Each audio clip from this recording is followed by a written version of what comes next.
Hello students, कैसे हैं आप सब। आज मैं हमारे हिंदी के टॉपिक संधि के बारे में आपको बताऊंगी।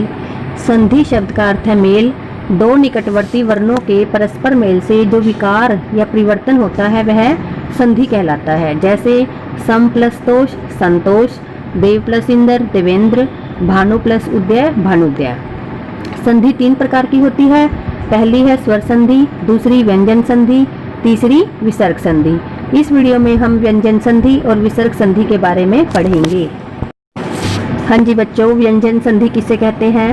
व्यंजन के बाद स्वर या व्यंजन आने से जो परिवर्तन होता है वह व्यंजन संधि कहलाती है। जैसे संसार सम प्लस सार, संपूर्ण सम प्लस पूर्ण, संयोग सम प्लस योग, संरक्षक सम प्लस रक्षक।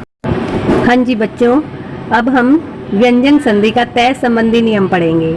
तय के बाद यदि लय हो तो तय का आधा लय यानी आधा लय हो जाता है। जैसे तत् प्लस लीन तल्लीन, उत प्लस लेख उल्लेख, उत प्लस लंघन उल्लंघन, उत प्लस लास उल्लास, उत प्लस।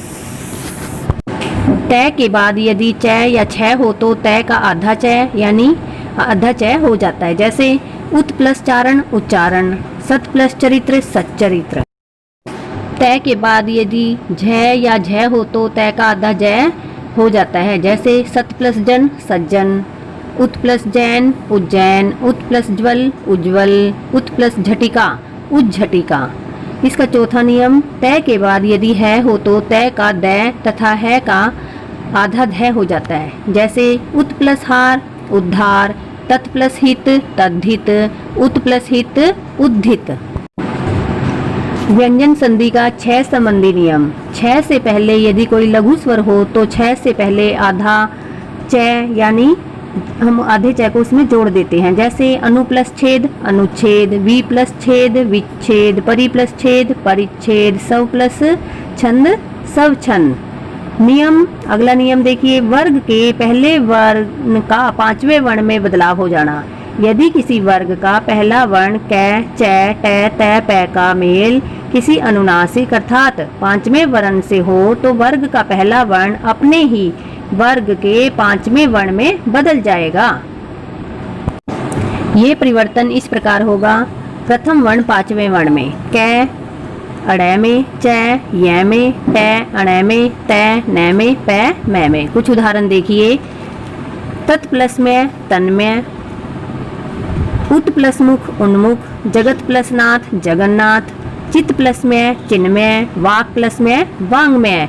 यहाँ दोनों ही वर्ण अनुनासिक हैं। वर्ग के पहले वर्ण का तीसरे वर्ण में परिवर्तन। यदि किसी वर्ग का पहला वर्ण कै चै टै तै पै का मेल किसी स्वर या तीसरे चौथे वर्ण से हो तो, या फिर कोई य रै लै वै में से किसी एक वर्ण से हो तो वर्ग का पहला वर्ण अपने ही वर्ग के तीसरे वर्ण में बदल जाता है। कै गै में, चै जै में, टै डै में, तै दै में, पै बै में। कुछ उदाहरण देखिए। सत प्लस गुण सद्गुण, भगवत प्लस गीता भगवत गीता, उत प्लस देश्य उद्देश्य, दिग प्लस विजय दिग्विजय, कप प्लस जय कब्ज, धिक प्लस गज दिग्गज, धिक प्लस अंत दिगंत, वाक प्लस ईश वागीश। अब हम विसर्ग संधि के बारे में पढ़ेंगे। विसर्ग के बाद स्वर या व्यंजन आने से जो परिवर्तन होता है वह विसर्ग संधि कहलाता है। इसका नियम देखिए। यदि विसर्ग से पहले ए और आ को छोड़कर कोई भिन्न स्वर आए और बाद में आ ई उ अथवा तीसरा चौथा पांचवा वर्ण आए या य रै लै वै में से कोई एक वर्ण आए तो विसर्ग का रै हो जाता है। हाँ जी, विसर्ग संधि के कुछ उदाहरण देखिए।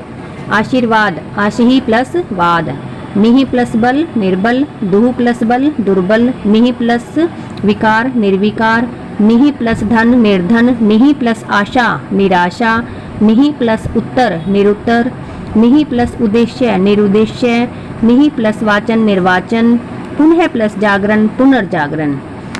यदि इसकी एक और ट्रिक है कि यदि आधे आधे शय षटकोण वाला शय और आधा शय हो तो विसर्ग संधि होगी।